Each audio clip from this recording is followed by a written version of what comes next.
Well, it's been 13 years since our next guest shot to fame as a member of Girls Aloud. Would you believe it? They went their separate ways 2 years ago, and now Sarah Harding is launching her solo career with a new single, and she's also caused a bit of interest with her role in Coronation Street. More about that in a moment. But first, the new single, Sarah, is called Threads. Threads, and let's pull one of those threads. Here we go.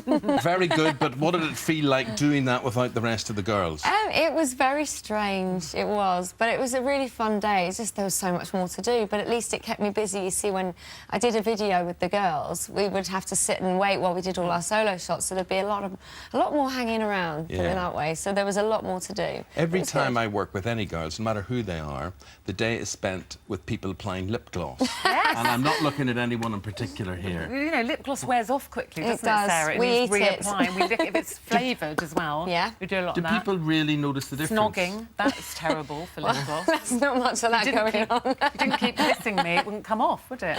Okay. So Threads is about what, then? It's basically based on some of my life experiences, and I think in this industry you come across some people that do let you down and take you for a bit of a, you know, sometimes. And I sort of, when I listened to the track, and I did it with Jamie Cullum's brother, Ben, and a lovely lady called Jules Thompson, who I co-wrote it with, and he said, how do you feel when you hear this track? And I was like, oh, it really, really makes me want to vent about something.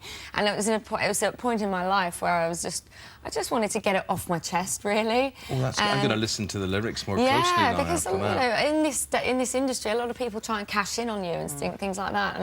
And I just thought, you know what, it's time I had my say about it. But also, there's a moral to it. It's like you've got to let it go, because if you carry around that negative energy, it's not going to serve you, isn't it? So. Now, on the subject of negative energy. Oh, here we go. Right, here we go. Right, on the subject. OK, there you are. You go on Coronation Street. You're doing your bit, and you're thinking this is a whole maybe new break, new aspect to you. I mean, personally, I enjoyed you very much in St Trinians, I have to say. Thought it was very, very good. But there was a lot of spitefulness, wasn't there? Well, I try not to pay any attention to that. I always knew, and Stuart Blackburn, the producer, he's the same as Shane Ward. He said the same thing. If you're going in as a known face, you're always going to get slack. Michelle Collins got it, didn't she? A lot of people who are known faces for other reasons, they do get a lot of stick for it. So I try not to pay any attention to that. But if anything, I channel that into a positive energy, and it just makes me more determined. See, so I enjoyed it. You know, it's off my bucket list now. I mean, I've done films before. I've never done soaps before, and I was only ever asked to do 4 episodes, and I had the time to do it while I was waiting for my track to be finished. So then I thought, why not? It's my favourite soap. And it made me happy anyway, so I don't mind what anyone else... Everyone's going to have an opinion at the end of the day. Yeah, I did think your first kind of debut on Coronation, you had to slap Tracy, but quite hard. Well, it was choreographed. It was choreographed. And the character is quite an uptight character anyway, and they didn't want me to do a northern accent, so I do suppose I come across as me. Yeah. So I suppose that can be quite confusing as opposed to coming on as a character who's unknown, you know? Yeah. You can't win, really, if you've gone with a northern accent. You can't please everyone. It was no good. You know what I mean? But I had a laugh doing it. Everyone was so lovely to me, and I enjoyed my time there, and now I'm moving on. But you're moving on, and you're going back, obviously, to your music roots, but does that mean that has burnt you or harmed you in terms of your acting ambitions? I mean, is that it? No, not at all. It's actually a lot harder doing soaps. I did realise that. That was a big learning curve, because it's such a quick turnaround. It's such a quick turnaround. You don't get very long to learn your scripts. With films, you do get a lot of time. You get a lot of read-throughs with the whole cast.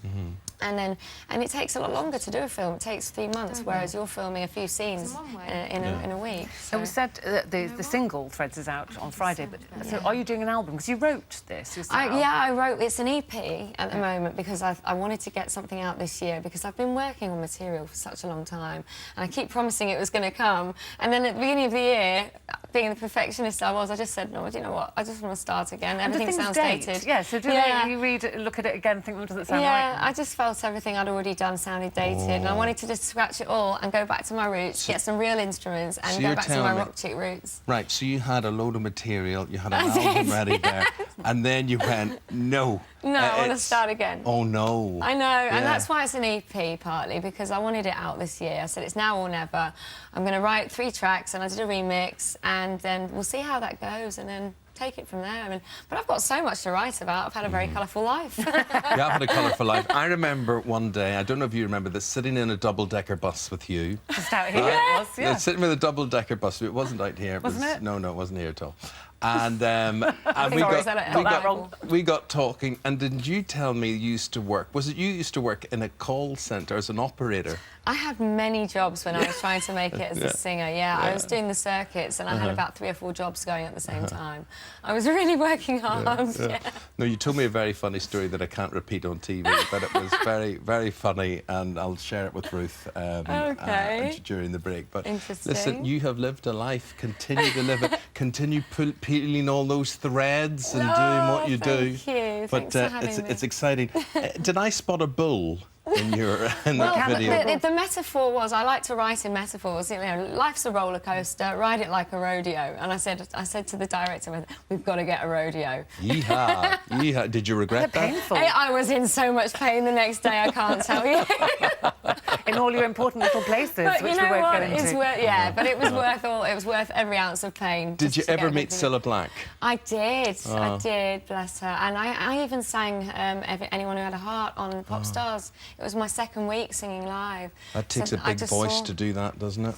Well, I do like to think I've got a set of lungs, as did she. And she did actually play Nicola's mum on one of our sketch shows as well. So it's such shocking news. I couldn't believe it when I found out. But she was amazing. She was an absolute icon, and she's going to be sadly missed. Sadly.